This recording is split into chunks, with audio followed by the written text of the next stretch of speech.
Clean up your room. Clean up your room. It's the testosterone-laden man when it comes to this serious business of sex. Clean up your room.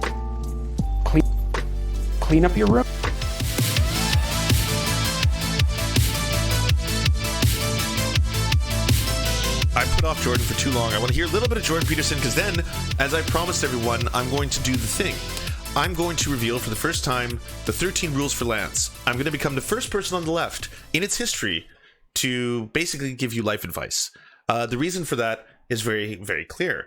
With someone like Jordan Peterson becoming ever powerful, for the amount of success, there is certainly a large market for people who are willing to give self-help. And by market, I mean the money. It's all about the money. And that's ultimately what I'm hoping to achieve here. I'm hoping to achieve some kind of way of grifting people out of their money, because that's all self-help gurus really do. Again, it's very odd for you to go up to another human being and then tell them how they should live their lives, and then get them to pay you for that privilege. So you get to be condescending. You get to have the super ego. I'll give right into my egoism. That's fine. And at the same time, I make that money. That's what it's all about. I'm looking like money. So imagine, it's Russia. You're in a village. It's 30 years, something like that, after the serfs have been emancipated. It's 30 years, something like that, after the serfs have been emancipated. It's about time. It's about time. I've done a lot of videos on Jordan Peterson. I've done a lot of discussions about him. I've been trying to contact him for some time, but it's about time I got some name recognition. So this is a good day, everybody. All right, I'm proud. Well done. We did it. It's a good day. There's a few agriculturalists who've managed to produce successful agricultural enterprises, and maybe they have a couple of cows, they have some land, they're able to hire a few people, and they're... Well, I see everyone in the chat being like, oh, it's the first time he's called you out. Not true. If you've checked out the Serfs SoundCloud, it's a secret thing. Not a lot of people know about it. It's very, very unknown. But there's some secret files in there. And there's one that we got of Jordan Peterson talking about us. The YouTube channel I find to be just the unfathomably evil has to be the Serf. Those two beta males are pure unadulterated soy cuck manifest. Do not under any circumstances subscribe to their channel or support their cultural Marxist sweatshop. When I was a boy, I once had a dream of a beautiful horse made entirely out of butter. Hello, Cox and SJWs. Hope you'll enjoy this. Well, just let that play on a little too long there. And they're a minority in any village, because the hyper-productive successful are always a minority. So they're a minority in every village. All right, and so, and there's people who are doing worse, and then there's a lot of people who aren't doing so well at all. And then the communist intellectuals show up and they tell the people who aren't doing so well, some of whom are just suffering because of life, but some of whom aren't doing well because they've never done anything productive with even a second of their life.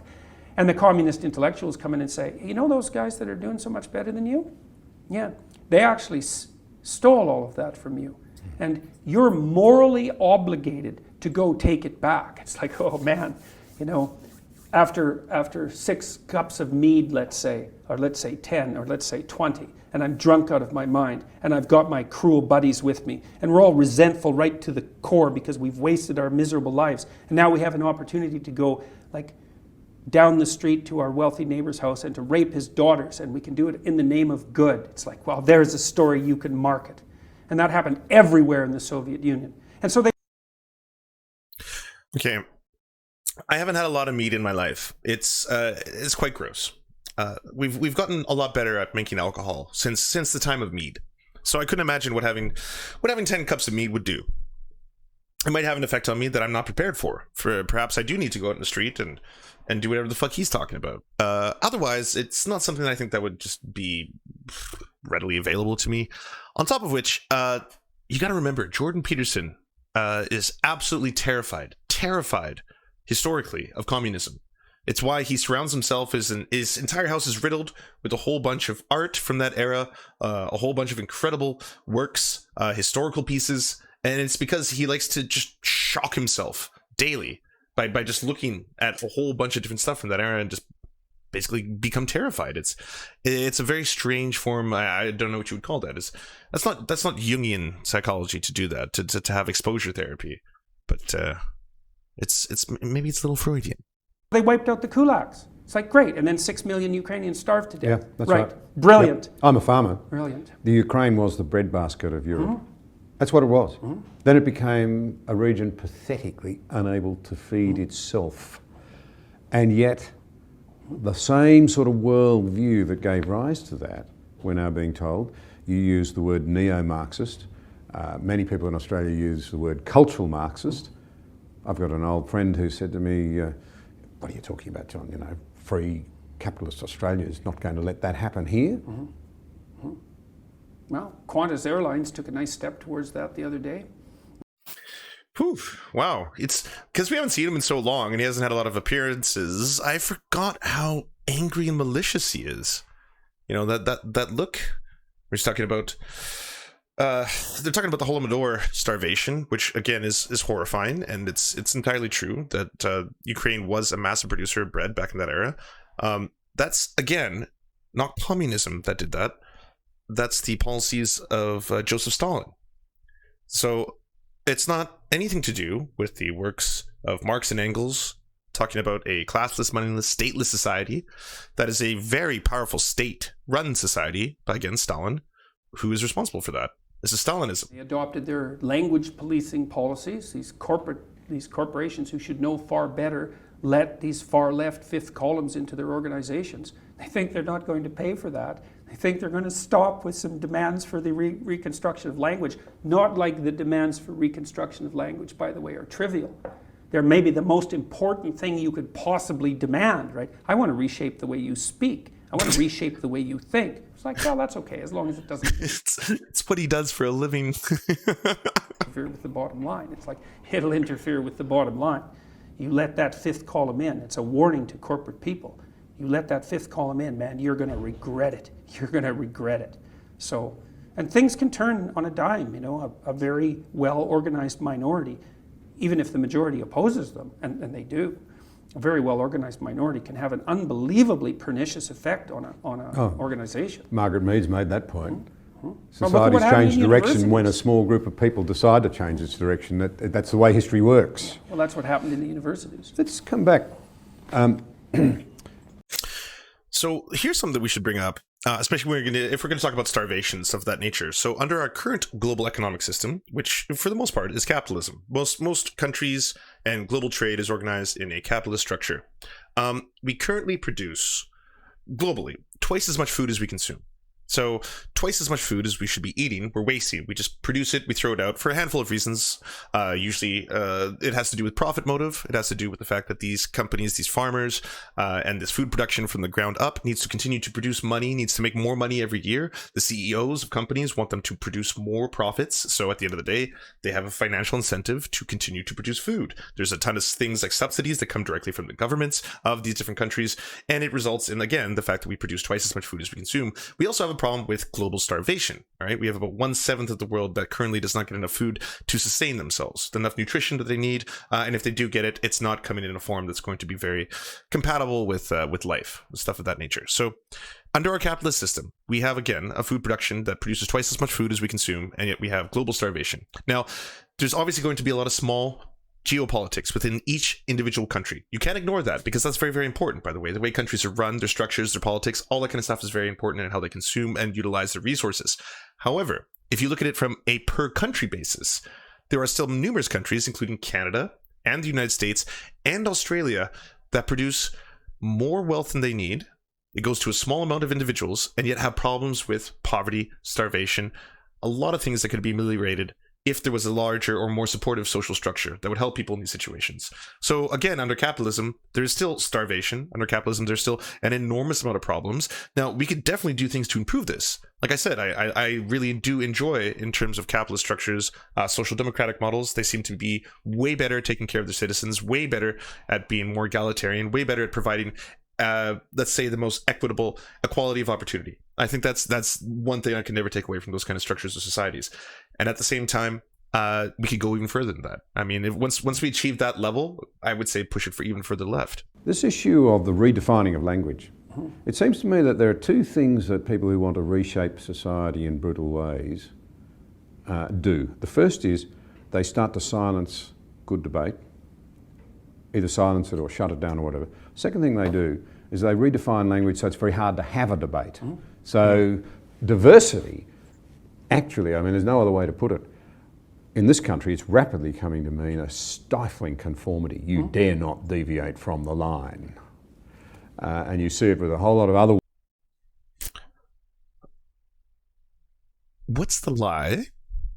I'm quite curious. Words that are bandied around. You know what else is neat is that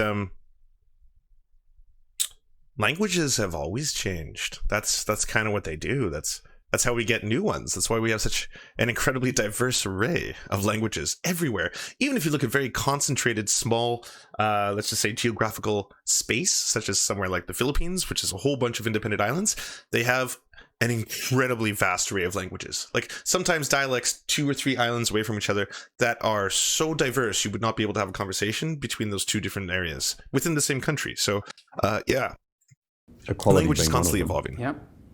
Because it's confused. Equality of opportunity is confused with equality of outcome. Well, the initial wedge was equality of opportunity. Just and say the that N-wording, flew, bro. and so, well, no, it's equality of outcome. Because you go back to the Ukrainian example, in destroying the leading edge farmers, you actually guaranteed misery for everyone. Oh, unbelievable. People were selling human body parts in the Ukraine for food.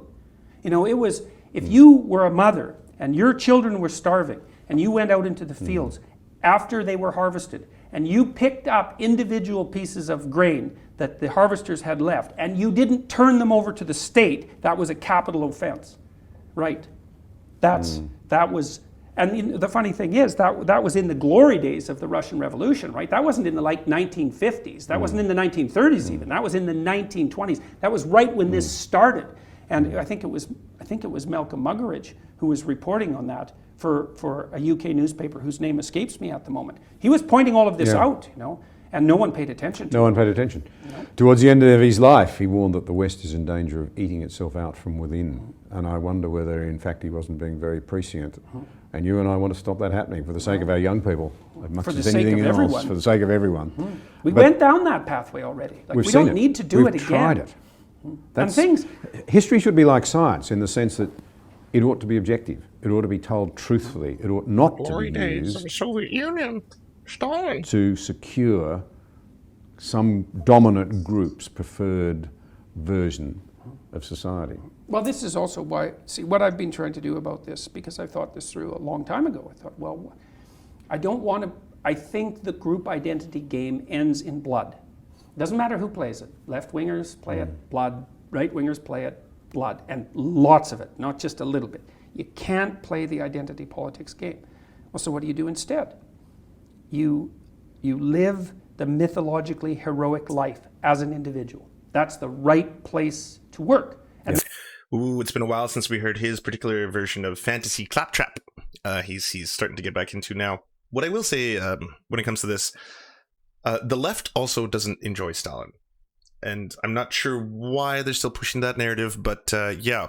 There is, of course, you know, tankies and Stalinists and Maoists who basically will venerate those kind of authoritarian leaders, but most people on the left don't want an authoritarian daddy.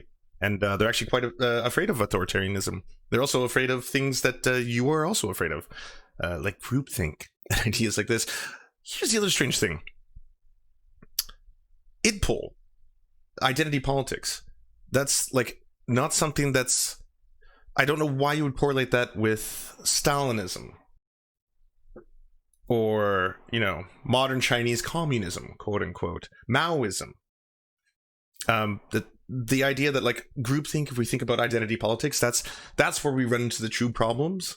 Like, I think that's very, very unusual. And that's something I'm not only hearing out of Jordan Peterson right now, a handful of other people are doing that. Even even Dave Rubin is trying to, but he's failing horrifically at this. But he's trying to twist the whole thing like, yeah, 1984. It was actually it had everything to do with it was about the left, and it was about groupthink, and it was about changing language, and it was about talking about more than two genders. That's what the whole book's about. And that's the message of the West, as far as I'm concerned, is that we figured that out. We figured out that the collective identity was not the pinnacle statement. That the individual, not that collective identities have no value. Obviously, family has value, and your organizations have value. All of that. That's not the issue. The issue is, what's the paramount value? What's the metric by which people should be measured? And the answer is, they should be measured as individuals, as if they have a divine soul. They should be measured in that manner. But it can't be a selfish thing. That is to say, if I recognise I have worth and dignity, I'm obliged to recognise that so do you. I think you can't recognize that you have intrinsic worth and dignity without also recognizing it in others. And vice versa. I don't think that I can recognize the worth of another person without stumbling onto the idea that I also have to recognize that for myself.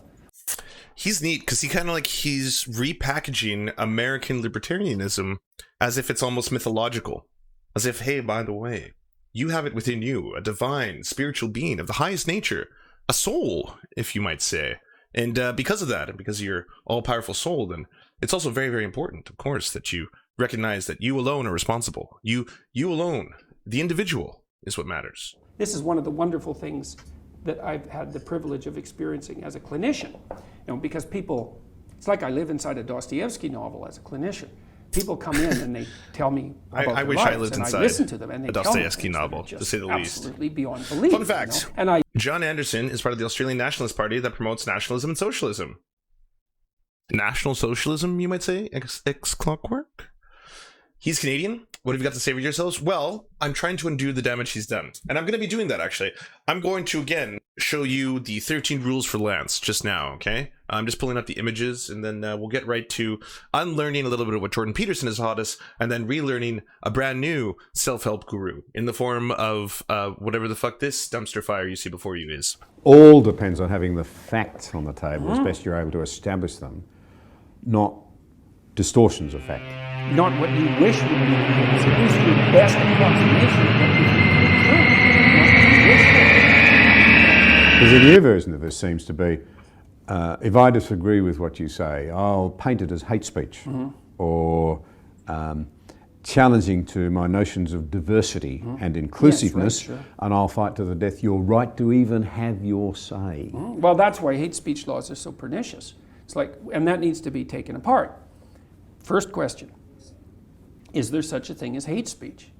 Yes, obviously. People say terrible things, reprehensible things, quasi-criminal things even, all the time. Brutal, and some of them cause a lot of trouble. So the idea that there's hateful speech, it's like, yeah, okay, that's self-evident, no problem. Well, let's regulate it. Okay, fair enough, because it's hateful. You know, maybe we'd rather that there wasn't any of it. Okay, no problem. Who defines hate? Well, we'll worry about that later. It's like, no, you won't. That's actually the problem.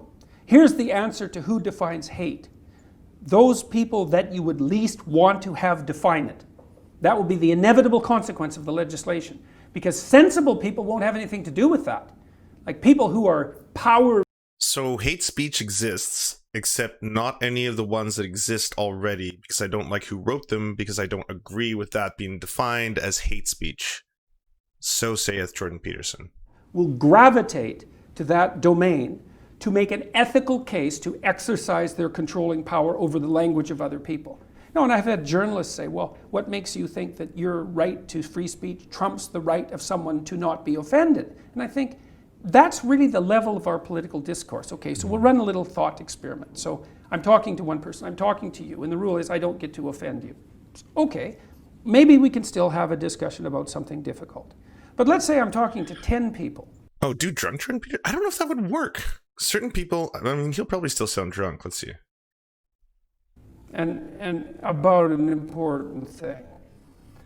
Now I have to make sure that I don't say anything despite the fact that this is an important and contentious issue. that I don't say anything that offends even one of those 10 people. Okay, maybe I can even manage that. What if I'm talking to 1,000 people? What if I'm talking to 1,000 people? Then it becomes a little bit precarious. There's going to be someone in that 1,000 people. There's going to be someone who's offended at the mere fact that I exist. So it's an impossible standard. It's like, well, you can't say anything offensive. Yeah. Okay, fine. Then you can't say anything. You can't say anything offensive, therefore you cannot say anything. All speech has been silenced. This is probably one of the larger slippery slopes that the good doctor's ever pulled on the show, but there you have it. I'm pretty sure you not being allowed to scream the N-word at your students is okay. I think we can both agree on that, right? Like, I'm pretty sure he wouldn't get out here and defend being able to scream the N-word at his students. I'm pretty sure he won't do that. I'm sure that's probably a common ground we should both get on, right? That would probably make more sense. All right, everybody. I put it off for long enough. It is time for me to reveal the 13 rules for Lance, because we have to take over what Jordan Peterson has done and do a new line of tutorage. All right. So this is going to be the prophecies coming from on high, okay, and delivered onto you, the people.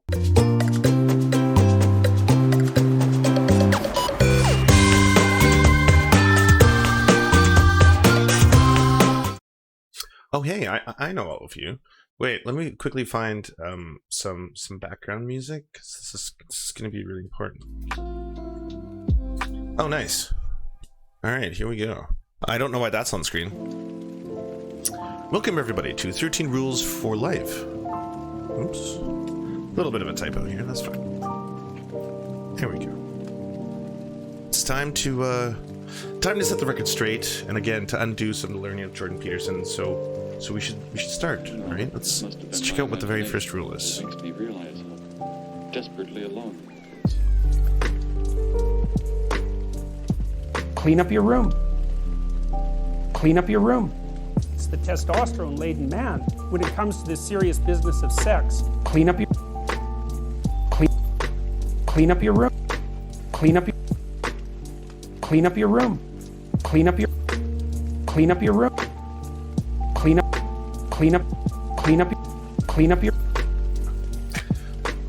Yeah, I mean, clean rooms are good because you won't get sick as much, and then you'll probably feel more inspired to do other things. So that's probably okay. I'll agree with Jordan Peterson on one thing and one thing alone. But yeah, it's not bad to have a clean room. So if you're gonna clean something, you can clean up your room. Yeah, I know it's not horseshoe theory. I'm just all right. Let's move it along. You will never be Tupac, but you could be 3Pac. And I genuinely believe that, everybody. So if you're in here, you could be the next 3Pac, but you won't be Tupac because there's again only one Tupac. And you probably shouldn't try and emulate being someone else. That's just probably not a great way to live your life every single day. Is if you're just constantly trying to inspire to be someone else entirely. I mean, there's people who actually transform their bodies to look like people they admire, and they tattoo people's faces on their faces because they want to wear their face on their face for all time, and that's weird. Don't tattoo someone else's face on your face. So don't tattoo Tupac's face on your face trying to become Tupac. It'll probably make you sick and slightly unemployable. So there's that problem. But anyways, you could be the next one. You could be 3Pac. You could be something even greater than Tupac was. And to the person saying, I want to be Elon Musk, you could be Elon's Musk. Even more rambunctious and fragrant and floral. Clean up her parents' room. By which I mean, help other people out. And your parents probably love you, and if they don't, they're not worth your time, because they're horrible people then. But if they were good people, help them out too, because sometimes people get old and someone might need a little help cleaning up their room. And they probably would like a clean room too. And maybe help out your friends clean their room, because that would be nice too, because maybe they can't do it because they're having trouble, and Not just cleaning rooms, but everything. Help other people out in other ways, you know? Make sure they're cozy, make sure they're comfy. Bring them olive oil. Spread the olive oil on the garlic and the butter. Cook it up, be real nice. Then maybe baste them in some of that garlic and butter. Don't eat them, but you know, whatever comes next could be up to you. All good things. Try something that frightens you. If you don't like it, you don't have to do it again. And it's just that simple. I mean, obviously nothing that'll get you in trouble or be too dangerous, but try something you might not like, and then hey, who knows? You might really, really like it. And if you don't like it, no one can ever tell you to do it again. Everything is a drug. I have no idea why I wrote that one. Oh, probably because everyday activities, such as eating food or having orgasms, are actual chemical interactions going on in your brain. So technically, the enjoyment you might get from, say, eating a delicious sandwich, or, say, having a great bowl of fruit that you quite enjoyed the taste of, is releasing dopamine in your mind. So yeah, instead of judging people perhaps for their use or consumption of drugs or substances, just remember that everything is a drug. Coffee is a drug. Tylenol's a drug. Orgasms, big old drugs. All meat diet is for beta scurvy cucks. I agree with this one. So if you don't want to be a beta scurvy cuck, maybe don't eat only meat. Only meat and salt is pretty horrifying. I can't really think of a worse hell than if someone was like, hey, by the way, in terms of your food consumption, all you can have from now on is red meat and salt. I would be like, is there any other one thing? Can I just have mangoes forever? And it's like, no, you have to have red meat and salt for all times. Like, that is horrible. That's absolutely fucked. And I'm not saying that don't have a little bit of meat, you know, enjoy delicious meat as long as it's, you know, ethical, as ethical as you can be, but at the same time, stay away from factory farms and don't eat only meat. Your body wants greens. You're gonna have really weird poos. Just look what happened to Joe Rogan. Don't only eat meat. This list sucks. So do self-help gurus. This is true. I'm terrible. I'm not any more knowledgeable than anyone else, and lists like this are just exercises in asinine nonsense where someone like me tries to feel more superior to you, but by selling you these things. That's why I'm giving this away for free, and also telling you to, much like Dave Rubin has, burn it with fire. Success and happiness have ceilings, by which I mean, of course, you don't need to earn $500,000 to be happy in life. In fact, you'll find out that you'll be very, very, very satisfied in life if you have good company. If you find people who enjoy your company, if you find people who you love, if you find friends you love, things of this nature, that'll probably make you more happy than earning the extra $10,000. There's a point. Once your needs are met, then it becomes a lot more fulfilling to have the company of others. That's kind of one of the shitty things about this world. We're always trying to earn more and do better. Success. Study and science what works, and then do that. I genuinely mean that. If there's somewhere around the world, and it happens to not be America, but some other country that happens to be doing things better, and there's a better quality of life for a larger amount of people, all right? The utilitarian countries, or at least those who have achieved a little bit closer to pure utilitarianism, well then let's do that. If there's better ways to live, let's do that. If there's better ways to eat, let's go to Burger King. But seriously, instead of wasting resources and destroying the world and not letting people have homes, because there's a lot of homeless people, is there countries that are doing that better? Is there countries that have better qualities of life? Should we not emulate them? Is there countries that have abolished private prisons? And if so, what do they do instead? Is there countries that use educational systems instead of punishment systems? And do they have better outcomes? What works best for the largest amount of people? What makes the most amount of people happy? Homeostasis relates to this, as in you should be finding an equilibrium with everything around you, and we should be probably doing that. And that means not just for how we should treat the earth, but that also means how we should hang out with each other and help each other and love each other and squeeze each other. There should be a lot of squeezes, all right? Lots of consensual rubbing and touching and rolling around together, because all of that is lovely. That's all part of the human experience. Judge your progress based upon the poorest amongst you. And I mean that. Your society is only as great as your poorest citizens, because that's basically where the quality of life starts. So you have to be judged by that metric, not by how the Bezoses are doing, but by how the worst amongst you is doing. It's the easiest way. I think I was just talking about this. We live for each other's company and touch. And I think one of the most beautiful quotes I'd ever heard, and I can't remember if this was Einstein or Kierkegaard, but they said that on their deathbed or their dying days, to realize that the purpose, the meaning of life is for the company and joy and pleasure of other human beings. And of course, whatever you define it as, because you get to create your own. You get to create your own meaning to life. So that's neat. Everyone gets that. +1 meaning of life. But also, love some people, squeeze some people. You know, loving and squeezing, it's wonderful. It both feel so nice. And then finally, never stop learning. Do not trust anyone who says to do so or claims to have the answers to everything. And I mean that. Anyone who tells you to stop searching for answers, to stop learning, to stop looking for truth, to stop looking for happiness, justice, joy, orgasms, any of those things, is probably lying to you. And no one has the answers to everything. So learn. Learn on your own. I just squeezed my wife and she loudly farted. So there is also that. There's love there.